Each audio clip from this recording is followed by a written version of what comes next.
नमस्कार दोस्तों। आज आपकी सेवा में हाजिर है मालती जोशी जी की कहानी प्रतिदान। कहानी शुरू करते हैं मित्रों। अम्मा, आज पूर्णमासी है, तुम कुछ करने के लिए कह रही थी ना? क्या सचमुच आज पूर्णमासी है? हाँ। तुम्हें अब क्या तिथियां भी याद नहीं रहती अम्मा?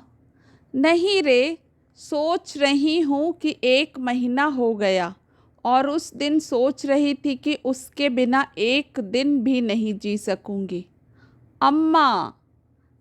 इसके बाद कान तो कुछ नहीं सुन सके, पर मेरी कल्पना की आंखों ने देख लिया कि माँ का सिर बेटे के कंधे पर टिका है और दोनों निशब्द रुदन में डूब गए हैं।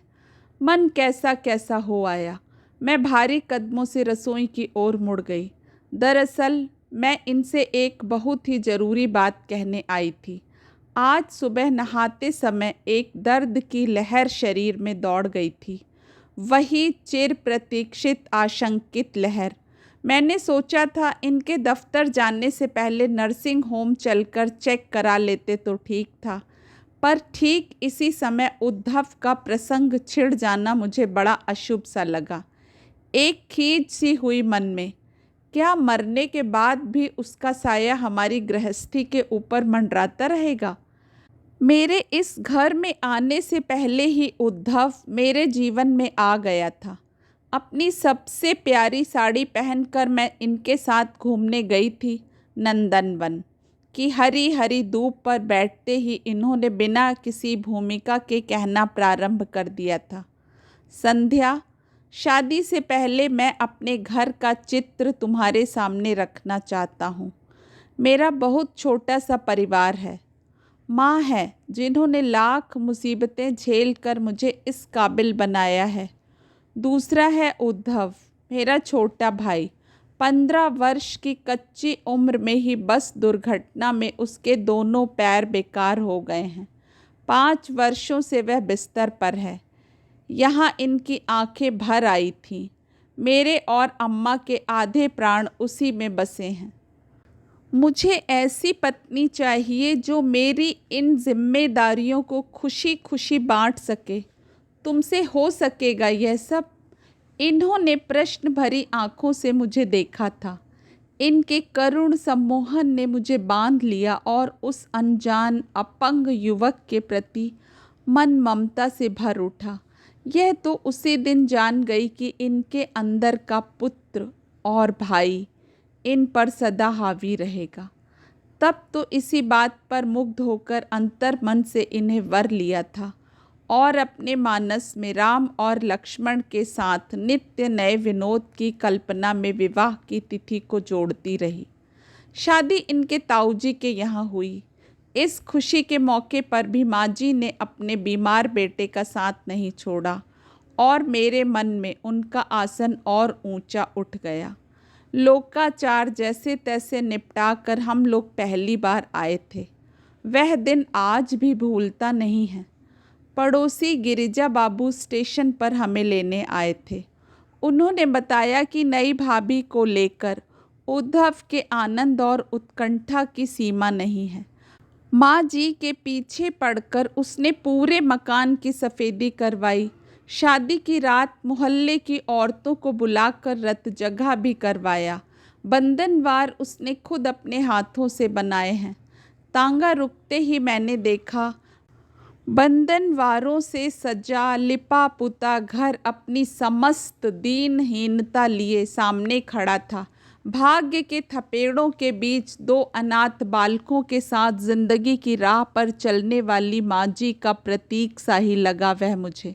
दरवाजे पर संभवतः पड़ोस की किसी सुहागिन ने हम लोगों की आरती उतारी। वही मुझे भीतर ले गई। घर में घुसते ही यह कोने में लगे पलंग की ओर लपके और भैया की पुकार के साथ दोनों एक दूसरे से लिपट गए। किसी रामलीला में देखे भरत मिलाप का दृश्य मेरी आंखों के सामने सजीव हो उठा। फिर उन्होंने मुझे खींचकर उसके सामने खड़ा कर दिया और कहा, देख, अपनी भाभी तो देख, बोल, पसंद आई कि नहीं? भाभी, कहते हुए उसने मेरे दोनों हाथ पकड़ लिए। उस स्पर्श से सिहर कर मैंने अपनी लज्जानत आंखें उठाकर ऊपर देखा। मेरी कल्पना का उद्धव यह नहीं था। मेरी कल्पना का उद्धव सिनेमा और उपन्यासों का मरीज था। लाख कष्टों के बावजूद जिसके चेहरे की कांति अक्षय रहती है, वेदना और यंत्रणा जिसे और आकर्षक बना देती है। मेरे सामने जो उद्धव था वह यथार्थ का उद्धव था। किशोरावस्था में ही अपंग हो जाने के कारण वह बुझ सा गया था। अपनी विवशता की पीड़ा और कर्मण्यता का एहसास अभावों में पले उसके कंकाल प्राय चेहरे को और भी कठोर बना गया था। हृदय से ना सही पर उसे अपनी समस्त आंतरिकता के साथ मैं ग्रहण ना कर सकी। अपनी कल्पना का यह विद्रूप मुझसे सहा नहीं गया। एक वत्सल सीता, एक फ्लोरेंस नाइटिंगेल अविर्भाव से पूर्व ही विलीन हो गई। पता नहीं किस संवेदन शक्ति से उसने मेरे मन को पढ़ लिया और मेरे हाथों को थामने वाले उसके हाथों की गर्मी धीरे धीरे लुप्त हो गई। उसने मेरे हाथ छोड़ दिए। मुझे लिटा दो अम्मा, मैं बहुत थक गया हूँ, कहकर उसने आंखें मूंद लीं। उसकी इस आवाज़ पर पता नहीं कहाँ से माजी निकल आई और उन्होंने उसे लिटा दिया। इनका इशारा पाकर मैंने उनके पांव छुए, पर सिर पर जरा सा हाथ रख देने के अतिरिक्त उनके मुंह से आशीर्वाद के 2 शब्द भी ना निकले। एक जबरदस्त अपेक्षा भंग का वातावरण घर में छा गया था। हम सबके सपने कपूर की भांति उड़ गए थे। मुझसे इस बारे में कभी भी किसी ने कुछ नहीं कहा। मैं हमेशा सफाई देने के लिए छटपटाती रही, पर बिना अभियोग के सफाई कैसी। पम्मी के जन्म के बाद बस इन्होंने इतना कहा था, एक बार इसे अम्मा को दिखा लाते। इस बार घर जाने पर मैंने अपने मधुर व्यवहार से माँ जी के मन को मोह लिया। पम्मी तो जैसे उनके गले का हार बन गई थी। अपनी पिछली भूलों का प्रायश्चित करने के लिए कृत संकल्प मैं माँ जी को साथ ले चलने के उपाय कर रही थी।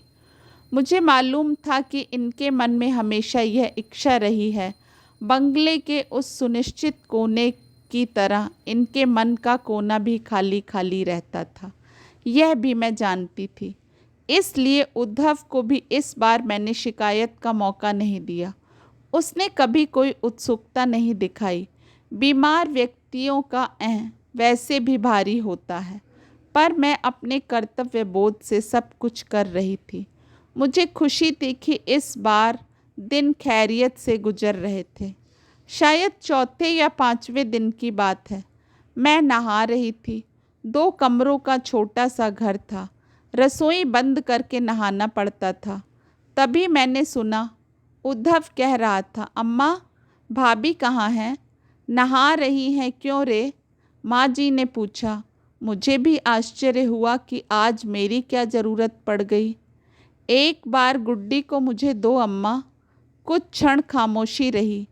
अम्मा बस थोड़ी सी देर को। इस बार उसके स्वर में बला की आजिजी थी। शायद तभी तो माँ जी से नहीं रहा गया। उसका असीम दैन्य मुझे खल गया। मुझसे छिपा कर मेरी बच्ची को देखने का प्रस्ताव ऐसा ही कुत्सित लगा जैसे मेरी अनुपस्थिति में किसी ने मेरे जेवरों का बक्स खोल लिया हो। उसके कंकाल प्राय खुरदुरे हाथों द्वारा पम्मी के शरीर के सहलाए जाने की कल्पना से मैं सिहर उठी। क्या पता उसने अपने घिनौने मुख से उसे चूम भी लिया हो। पता नहीं कौन सी बात मेरे मन में पड़ गई कि किसी तरह बेतरतीबी से साड़ी पहन मैंने दरवाज़ा खोल दिया और झपट कर उसकी गोद से पम्मी को उठा लिया। उसे छाती से लगाए मैं मुड़ ही रही थी कि माँ जी से आंखें मिल गईं। बेटे का अपमान वहाँ प्रतिबिंबित हो उठा। पता नहीं वहाँ क्या क्या था, क्रोध, अपमान, घृणा, पर मेरा साहस न हुआ कि उनकी ओर देख सकूं। घर की यह मेरी अंतिम यात्रा थी। यह तो हर दूसरे तीसरे महीने जाते और एक उदासी की परत सी ओढ़ कर वापस आ जाते। कई बार मन हुआ कि जाकर उसे देख आऊं, उन लोगों की गलत फहमियाँ दूर कराऊं, पर अपने पर से विश्वास ही जैसे उठ गया था। विधि का विधान भी कैसा है, उसके अंतिम समय में जाना ना हो सका। वह ही गए और आते समय माँ जी को ले आए। जो कमरा वर्षों से उद्धव और माँ जी की प्रतीक्षा करता रहा था, उसमें माँ जी अकेली आई थी। उनके साथ आई थी शोक की एक काली छाया, जो निरंतर घर पर छाई रहती। उनके आते ही घर एकदम छोटा हो गया था और प्रच्छन्न रूप से दो दलों में बट गया था। मैं कितनी अकेली पड़ गई थी। संध्या, तुम्हारा जी कैसा है? मैंने चौंक कर देखा। कुर्सी की पीठ पर हाथ रखे यह खड़े थे। इधर से गुजरा तो देखा डाइनिंग टेबल पर सिर रखे सो रही हो।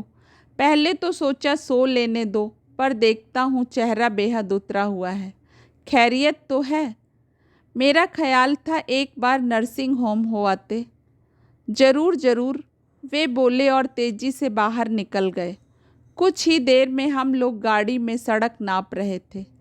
तब ख्याल आया चलने से पहले माँ जी से कहना चाहिए था, पर घबराहट में याद न रहा।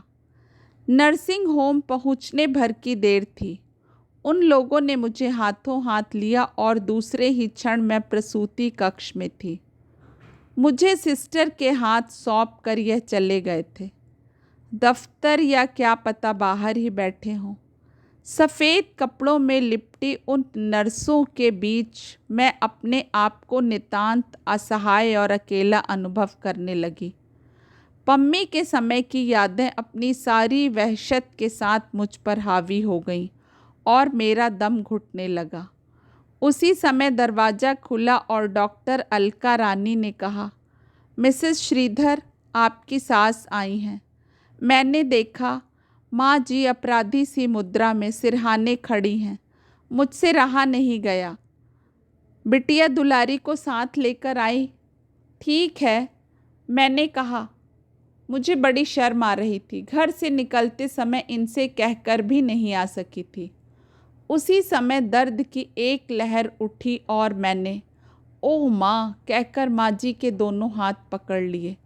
पीड़ा के वे क्षण बीत जाने पर भी मुझे याद रहा कि वे दुबले खुरदुरे हाथ अजीब सी ममता से भीगे हुए थे।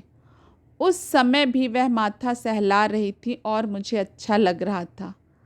दर्द के वे क्षण कितनी बार दोहराए गए। माँ जी हर बार मेरे साथ पसीने से नहा आती थी, मानो मेरी पीड़ा को वह अणु अणु के साथ अनुभव कर रही थी। डॉक्टर ने 2-3 बार आदर से, फिर कुछ रुखाई से उनसे धीरज रखने के लिए कहा। एक बार तो दबी जबान से बाहर बैठने का भी अनुरोध किया, पर मैं उन्हें दृढ़ता से पकड़े रही। उन भाव विहीन चेहरों के बीच उन्हीं का चेहरा तो था जो मेरी वेदना से विह्वल हो रहा था। मेरी पीड़ा को एक अकेली वह ही तो समझ रही थी, क्योंकि सृजन की यह पीर उन्होंने भी सही थी। फिर एक अजीब सा विचार मन में आया, जिसे इतनी पीड़ा के साथ जन्म दिया गया हो, उसे अपनी ही आंखों के सामने तिल तिल कर मृत्यु के मुख में जाते देखना कितना दुख देता होगा। किस तरह सहा होगा उन्होंने उसे। कौन सी पीड़ा अधिक कठिन है, जन्म की या मृत्यु की, पाने की या खोने की? अपने विचारों के रेले में मैं देख रही थी कि डॉक्टर और नर्स दोनों के चेहरे बदहवास से लग रहे थे। मैं अपने आप को किसी बर्फीले प्रदेश में जाते हुए देख रही थी। वे लोग विचित्र दृष्टि से मुझे घूर रहे थे। हर 5 मिनट पर तड़पा देने वाली वे दर्द की लहरें पता नहीं कहाँ खो गई थीं। उनकी प्रतीक्षा में कमरे में एक तनाव सा भर गया था। मुझे मम्मी बेतरह याद आ रही थी। वह हमेशा कहती थी कि डिलीवरी में दोनों का जन्म होता है, माँ और बच्चे का। तभी तो 42 वर्ष की उम्र में शिशु को जन्म देने की पीड़ा उनसे सही नहीं गई ऑपरेशन रूम से बाहर लाते हुए स्ट्रेचर पर उनका सफ़ेद निष्प्राण चेहरा बार बार आंखों के सामने आ रहा है। कैसा होता होगा मरण पार का देश। क्या वहाँ जाने पर मम्मी से फिर भेंट हो सकेगी? और उद्धव, क्या वह भी वहाँ मिलेगा? उसकी करुण असहाय आंखों का अभियोग क्या अब भी उतना ही ताज़ा होगा? अपनी सफाई में मुझे क्या कहना होगा? इंजेक्शन की जैसे कई एक सुइयां चुभो दी गई हों, पर मेरी चेतना लौट आई और कमबख्त वही दर्द फिर उभर आया। सफ़ेद कमरा, सफ़ेद चमकीले बल्ब, सफ़ेद वस्त्रों में लिपटी नर्सें सब जैसे घूम गए। केवल 2 दुबले खुरदुरे हाथ स्थिर थे जो मेरे माथे पर थे। शिशु के कर्कश रुदन से कमरा भर उठा। तनाव टूटने लगा था और हर चीज़ जैसे फिर अपनी जगह पर लौट आई थी।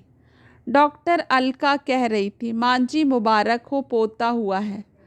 माँ जी ने हाथ जोड़कर कहा, वह तो जो भी है भगवान की देन है, पर आपने मेरी बेटी को बचा लिया।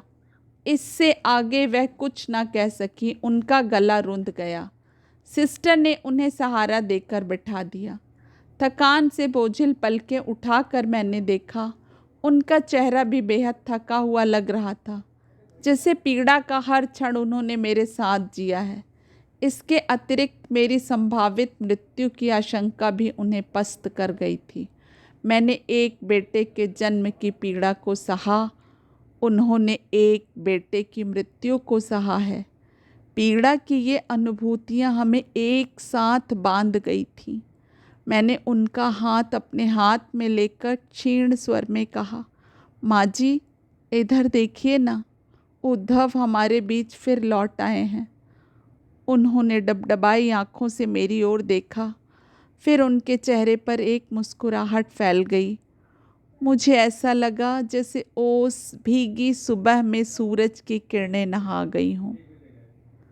दोस्तों, आशा करती हूँ कहानी आपको पसंद आई होगी। अपना कीमती समय कहानी सुनने के लिए देने का बहुत बहुत आभार। नमस्कार।